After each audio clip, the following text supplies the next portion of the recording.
മലപ്പുറം ജില്ല വിട്ട് പാലക്കാട്ടേക്ക് കയറിയിട്ടുണ്ട്. നമ്മളിപ്പോൾ ഇതൊന്നും അറിഞ്ഞിട്ടില്ല. നമ്മളെ പരിസരത്തുള്ള കുറെ ആൾക്കാരെ പല ആളുകളും ഇങ്ങനെ കൊണ്ടുപോയിക്കൊണ്ടിരിക്കുകയാണ്. പക്ഷെ അറിയണം, വലിയ ടീം വർക്കാണിത്. അറിയപ്പെട്ട വലിയ ടീം വർക്ക്, ഗവൺമെന്റിന് അഭിമാനം കൊടുക്കുന്ന, ഇന്ത്യയെ വളർത്തുന്ന ഒരു ടീം വർക്ക്. നമ്മൾ അറിയുന്നില്ലെങ്കിൽ അറിയാനുള്ള പ്രോഗ്രാമാണ് ഇത്. ഇവിടെ നിന്ന് പിരിഞ്ഞു പോകുന്നതിന് മുമ്പ് ഈ വന്നത് മുതലാക്കണം. നിങ്ങളുടെ ലീഡേഴ്സ് പലപോലും ഉണ്ട് ഇവിടെ. ഒരു ലീഡേഴ്സ് അല്ലെങ്കിൽ പല ലീഡേഴ്സും ഇവിടെ, ഒരു 10-15 ലീഡേഴ്സ് ഉണ്ട്. നിങ്ങൾ സംശയിച്ച് തിരിച്ചു പോയാൽ നിങ്ങൾ സംശയത്തിൽ പെടുകയുള്ളൂ. നിങ്ങളിവിടെ ചെന്ന് തിരിച്ചു പോകുമ്പോ അയൽവാസിനെ കാണും, നിങ്ങളുടെ കൊപ്പത്തൊരു പ്രോഗ്രാം ഉണ്ടായിരുന്നു എന്ന് പറയും. അപ്പൊ തന്നെ ആൾ ചോദിക്കും, ഇജ്ജും പെട്ടോ അതിലേ ചോദിക്കും. അതുകൊണ്ട് ഇങ്ങോട്ട് തീർന്നു. മനസ്സിലായില്ലേ?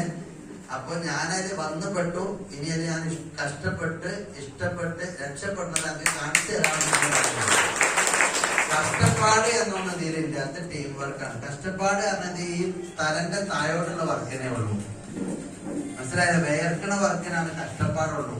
തലന്റെ മുകളിലേക്കുള്ള, കഴുത്തിന് മുകളിലേക്കുള്ള വർക്കിന് ഹാർഡ് വർക്ക് എന്നല്ല പറയാം. എന്തെന്ന് പറയാ? Smart work. സ്മാർട്ട് വർക്ക് എന്നാണ് പറയാം. മനസ്സിലാവുണ്ടോ? ഈ സ്മാർട്ട് വർക്ക് ചെയ്താൽ ലോകത്ത് വിജയിക്കാൻ വളരെ എളുപ്പമാണ്. അതും ടീം വർക്ക് ആണെങ്കിൽ കൂടി ചേർന്നിട്ട് സ്മാർട്ട് വർക്ക് ചെയ്യാം. സ്മാർട്ട് വർക്കിൽ ഹാർഡ് വർക്ക് ഏറ്റെടുത്ത് ചെയ്യാൻ